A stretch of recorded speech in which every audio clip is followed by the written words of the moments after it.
Lilies and Lilacs, Episode 10. The Crusade Begins. Pardon me, milady. I was told to see you about rooms. Tessica turned around, but then stepped back as she beheld the man before her. A tall, lean man dressed in shining full-plate battle armor stood before her. A massive battle axe was strapped to the man's back. He held a full helm in one of his hands, while the other rested on his hip. The man was bald, perhaps by choice, and had a pair of brown eyes. He smiled at her. Yes, well, I own the tavern and inn, but you'd see my man Von Rad about rooms. Are you one of the paladins? Yes, my name is Sir Rath Jenklin, commander of this army of the Divine Inquisition. We come to thwart the evils of the proclaimed Lord of the Undead. Thank you so much for saving our city. I was nervous we were going to fail. Your city guard, as well as the courageous adventurers, were quite fierce, and they fought well. I'm certain they would have won out either way, but it was the will of the goddess Ginsburg that allowed us to bolster their numbers. So, what are you going to do next? You rode to our defense and stopped the Legion of Undead. Is it over? I'm afraid not, milady. The villain Caregiver has more than one army, and he will continue to assault this city until it's his. That's why we're going to take the fight to him. Morden stopped cleaning the bar and he peered over at the Paladin commander. Likewise, other locals and the small party of 3 out-of-towners also looked toward the man. You're going to take the fight to him. Do you even know where he is? No, we don't. But we will fight him. The Divine Inquisition has instituted a crusade to defeat the villain Caregiver. A crusade? Yes! We will launch a military campaign to root out evil. Yes, that reminds me. I'm going to recruit any willing adventurer who wishes to temporarily enlist. Reth reached into his side pouch and pulled out a rolled piece of parchment. We will be occupying and defending the city for the next several days before we set out. May we please hang this notice from your quest board? Tessica took the parchment and unrolled it. The notice said the following: Attention, able-bodied individuals. The Divine Inquisition needs you. Come join the crusade against Caregiver, the Lord of the Undead, and earn 75 gold per week. Wow. So, from the language of this notice, can anyone join up? Not just adventurers, but locals too? Are you interested in joining the crusade? If so, then Caregiver's days are numbered surely. What, me? No. No. I was just wondering, since that is a lot of pay, some of the locals might be interested. Yes, well, crusades are dangerous endeavors, and because they will be sharing the same perils as we do, they should be given the same pay rate as we get as well. That's very kind of you. How about this? I could give you a rate of half off, since you not only saved our city, but you're going to wipe out this Caregiver for us. Thank you, but no. Saving your city was my duty, as is wiping out that undead menace. You are providing me a great service, and I am inclined to pay for it. Oh, well, if you're sure, let me introduce you to Von Rad. The crusade began 3 days ago.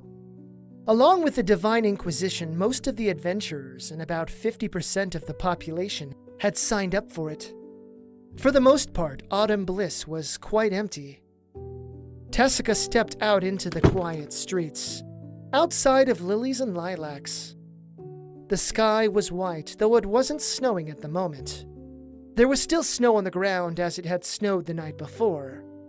It was cold, and Tessica's stomach vibrated as she gazed at the alabaster sky. Would this crusade be successful? Would everyone make it back okay? Tessica was quite surprised Zeddy didn't go, as 75 gold a week was more than what she made with L&L.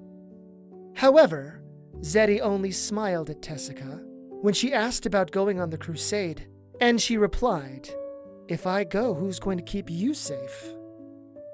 Morden and Bonta didn't go either, although Commander Reth did his best to recruit the half-ogre lumberjack. Something the matter? Tessica blinked and then gazed toward the man beside her. She jumped a little. Easy, it's just me. Are you okay? Yeah, I was just thinking. I hope they're okay. Yeah, me too. 3/4 of the city guard joined up, including our commander of the city guard. But not you. Someone had to stay behind, so I volunteered. Which is why they promoted me to deputy commander. What? No way! Congrats! Oof, it's so cold out here. Let's go inside to celebrate. I can't drink. I know. You can't drink. You're on duty. But you can eat. And lunch is on me. Come on, no arguing. A broad smile creased Levin's face, and he eventually gave her a nod. Together, they went inside. Tessica treated Levin to his favorite meal, pork chops, potatoes, and vegetables. As he ate his food, Tessica sat with him. I'm really proud of you. And I know they would be too. Thank you, it was unexpected. No, I knew you would get promoted eventually. You always have Autumn Bliss's best interests at heart, and protect us from bad out-of-towners and monsters alike. I wonder if this is what it's like living in a bigger, busier city. Well, I have a feeling that we may become more popular going forward. Really? You think? Yes, think about it. Autumn Bliss has experienced more excitement this year than in years past. We had the dragon thing, the hunt for that ruin, then the spooky fog, and now this? Yeah, it's been a crazy year. Vonrad walked over to the table and sat down. If you think this was crazy, you should have seen Autumn Bliss about 30 years ago. It goes through cycles, my young friends, and we've just come out of a dry spell. Really? What happened 30 years ago? Well, it was about when Tessica's father was 4 years old, but in that year, a group of adventurers made the biggest mistake of their lives. They awakened a sleeping goddess, and as the story goes, they accidentally desecrated her temple. How do you accidentally desecrate someone's temple? Actually, I think I heard about this. There was an old member of the city guard who used to tell this outlandish story about out-of-towners who tried to summon succubuses in a ruin to have a crazy orgy. I thought the old man was full of shit. He told us about this series of calamities that befell the city. A series of calamities? Wow. Oh, yes. Well, for starters, the sleeping goddess was a long-forgotten deity, and she slumbered in the ruins of her last temple to the west. Well, needless to say, the goddess awoke amid the orgy, and the adventurers fled to Autumn Bliss. The goddess in all her wrath sent out avatars to find them, which stirred up the hornet's nest. Now, what do you think happened, Tessica? Tessica frowned and switched her gazes between Levin and the old man. It rallied a bunch of adventurers to fight back? Yes, and it was bloody. First of all, the avatars were killed off by the adventurers, which angered the goddess, so she terrorized the city for a year. For a year? Did she attack the city with an army? No, she didn't have one. In fact, she only had her avatars, which were slain by the adventurers. As she had been asleep for a long time, she didn't have followers either, so her magic power was limited.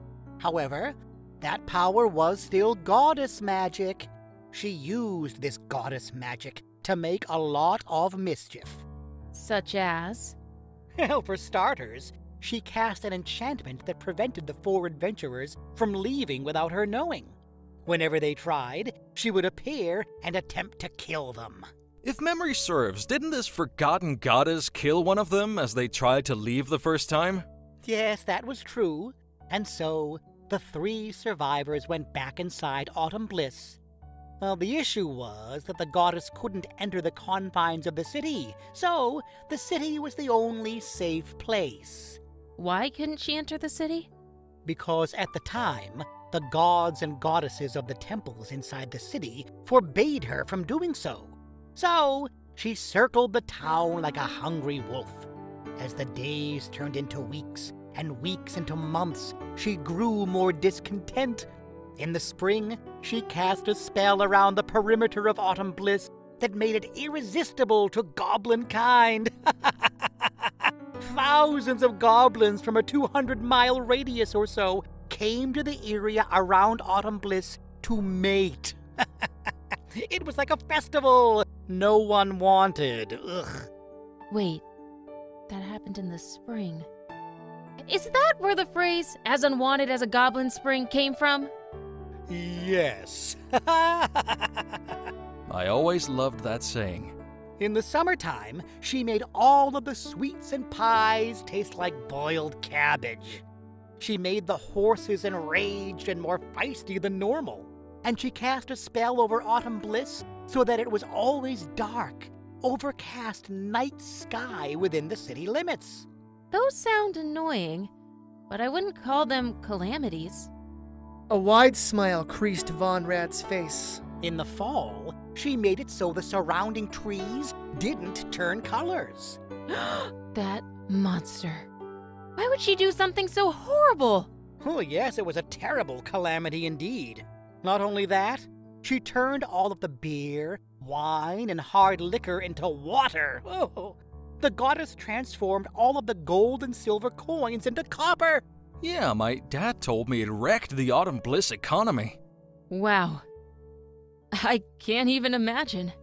In the winter, she made all the women 10 times more fertile. Tessica gaped open-mouthed at Von Rad, which caused both men to laugh. The very next spring, the population gave the 3 adventurers over to the goddess.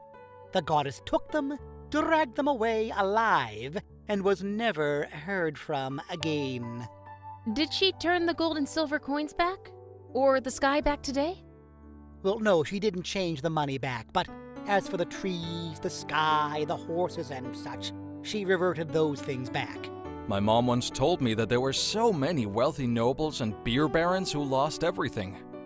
It's safe to say that Autumn Bliss was forever shaped that year. Yes, it was. Adventurers often make life crazy, either for the good or bad. At least it's not boring. Yes, it's definitely not boring. There's not enough time! And even if there was... Ugh, damned paladins! Mayor JdSarte paced back and forth in his office, and his mind raced. Though the city was empty for now, how much longer would it be so?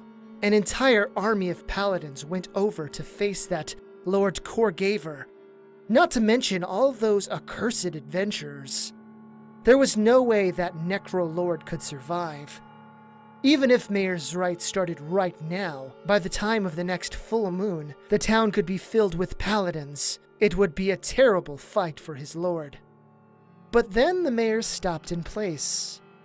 A cold chill slithered up Mayor JdSarte's spine. Or rather, the mortal's spine. If the master won, though, those paladins could be corrupted into the perfect avatars.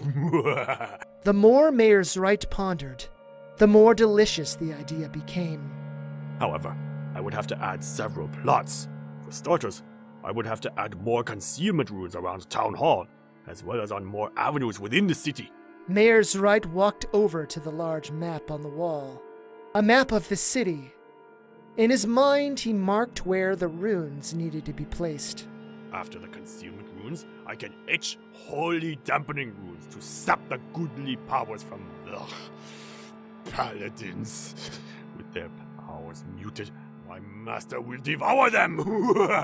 And once those dampening runes are in place... Mayor JdSarite walked back over to the window. I can prepare for enacting the summoning ritual!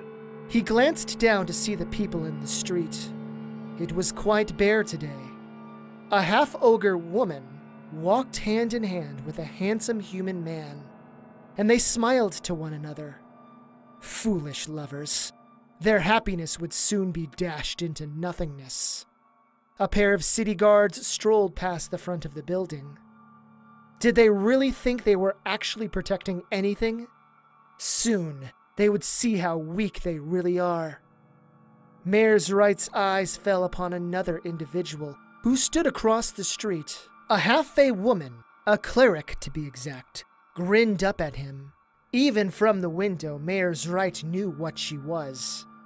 That familiar shape of the unholy symbol, the goddess of madness and cosmic secrets, was easy to perceive. Mayor Wright frowned at her, and the woman's smile broadened, and she laughed before walking again. However, she watched him as she walked away, until she disappeared behind a corner. Damnable cleric. You had better not interfere.